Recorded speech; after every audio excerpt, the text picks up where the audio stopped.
What's going on, guys? Bart here with Tully Television, and today we're going to be getting into a comic book review. Once Upon a Time at the End of the World, issue number 9. Here's the cover. Very nice cover. And this is book 2 out of the 3 that they're doing, and this particular issues part 4 of The Rise and Fall of Golganoza, and it's entitled A Failure to Communicate, written by Jason Aaron, artist Lila Del Luca, and colorist is Tamara Bonvillain, and this cover is done by Kevin Wada. Now, if you remember what the premise of this particular timeline of Maceo and Esmeralda's love story is that they are building this community called Golganoza, and there seems to be this mist that is drawing people to do acts of violence to themselves or others that they normally wouldn't do, and are also suffering from visual and audio hallucinations.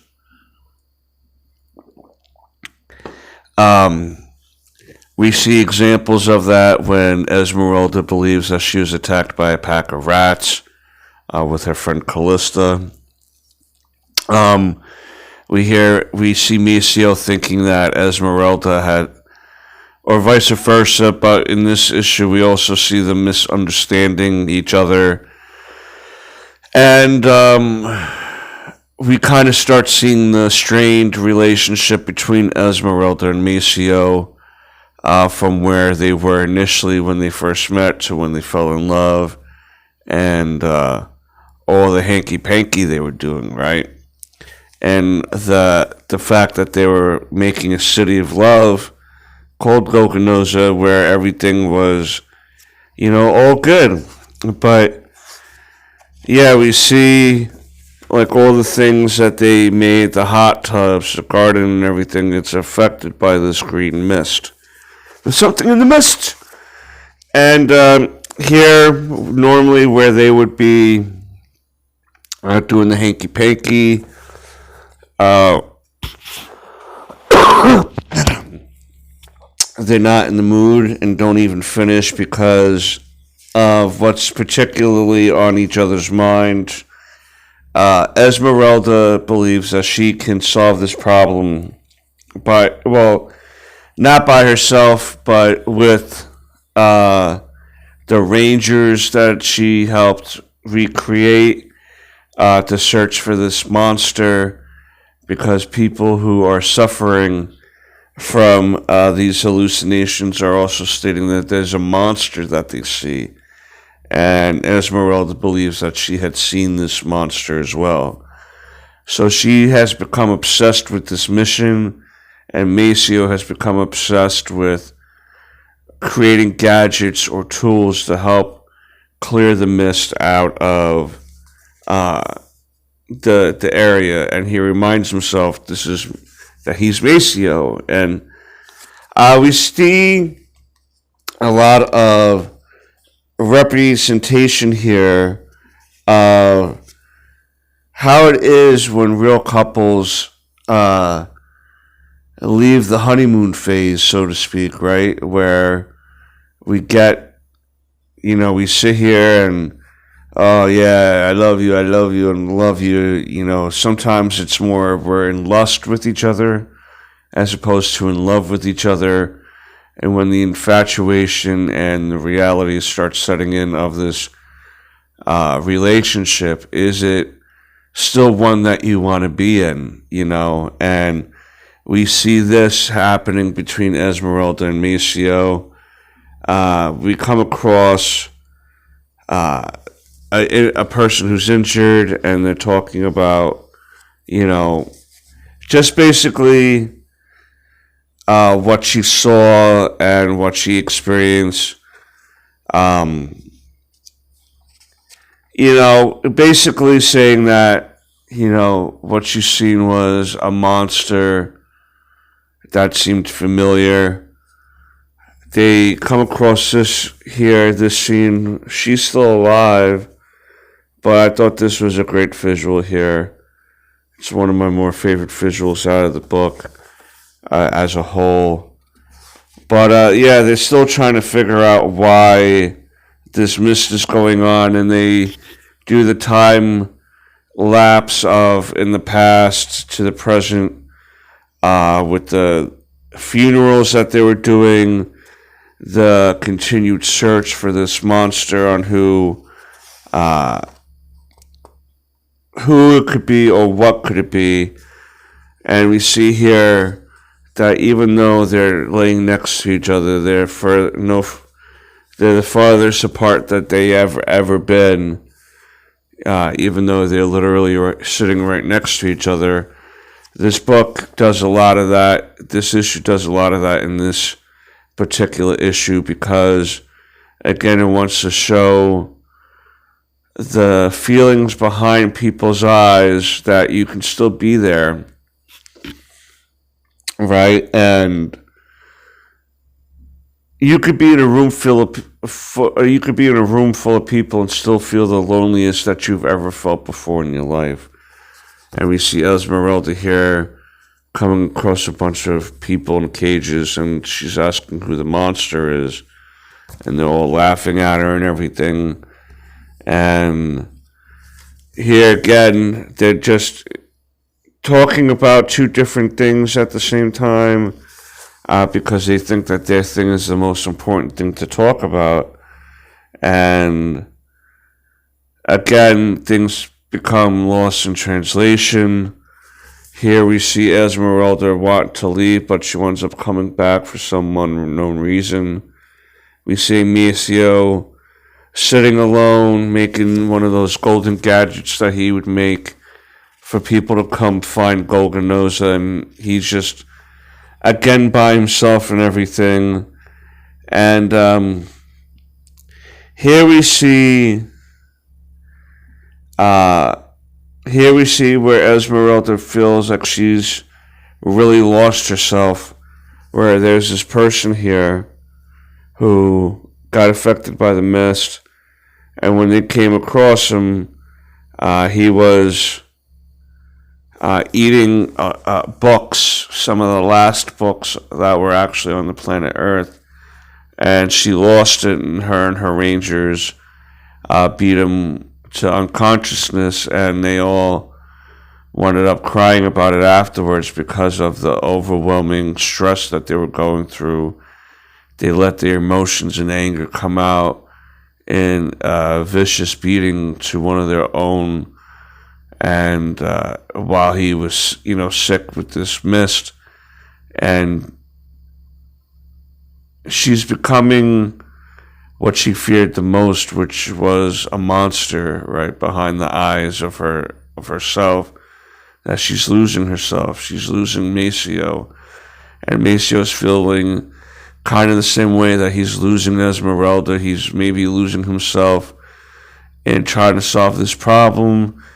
And instead of working together the way they used to solve these problems, they are working separately, and they think that they have the answer. And little do they know that the answer lies within both of them working together. But that's not what's happening.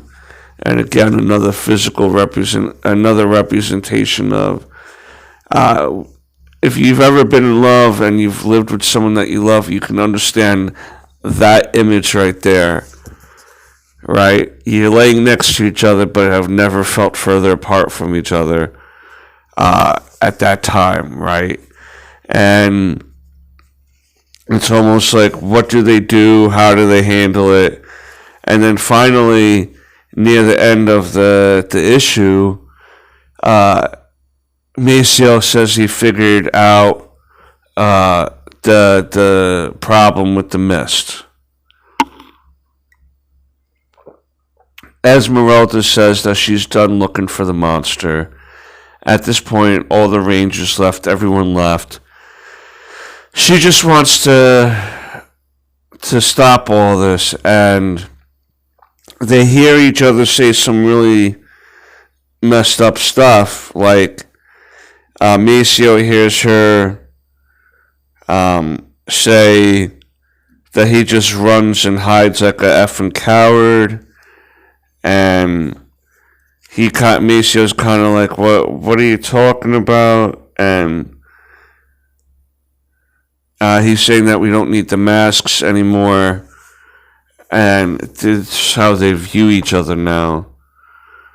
They don't really look like this, but this is how they're viewing each other now, because now they feel like the monster that they were looking for and fighting was the other person. And that's how because as you can tell, there's nothing wrong with them here. If you're a third party looking at them, there's nothing wrong with them. And that's where the issue ends. They're looking at each other like they're the monster that they've been fighting all this time. Because in a way, it is the monster that lies between them as a couple and their problems. That's what the monster was, in a way. The mist, I think, was just an unfortunate thing that happened here.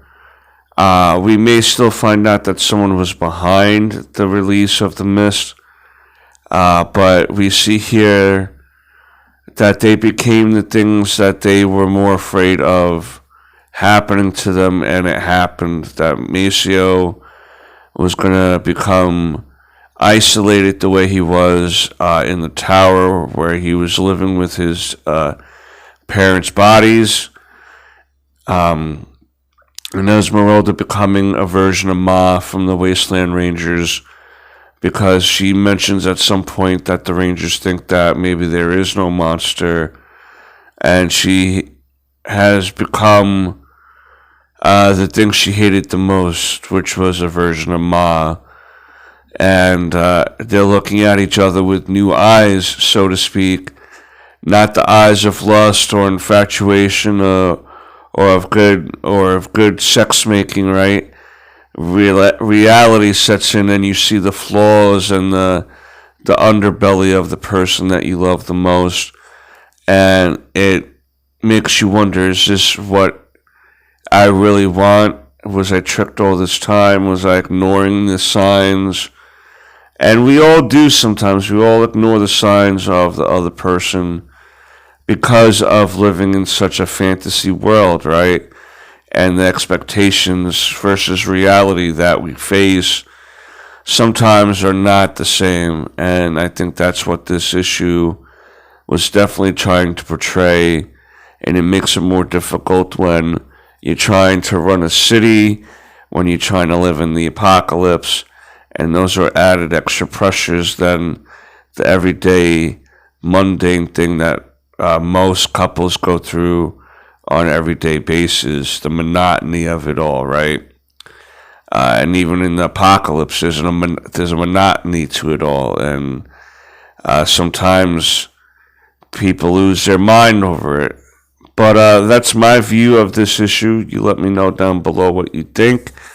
And then the next issue is going to finish the rise and fall of Golganoza and lead into a future storyline in the future, to where we seen the meeting up at the end of issue 5, right, in the future, where Esmeralda saves Maceo from those monsters, and I wonder if they're connected to that mist. But we'll see. Only time will tell. There's 6 more issues to the end of this run, and I liked this issue. The last couple issues I wasn't too big on. Too much sex scenes in it for me. I'm kind of like, all right, I get it. But that's just my opinion. Maybe I'm just being an old man with it. I get it. Everyone's, but I liked how this touches on things that a lot of people who have been in serious relationships face with each other. And, Until next time, though, peace, Snookums.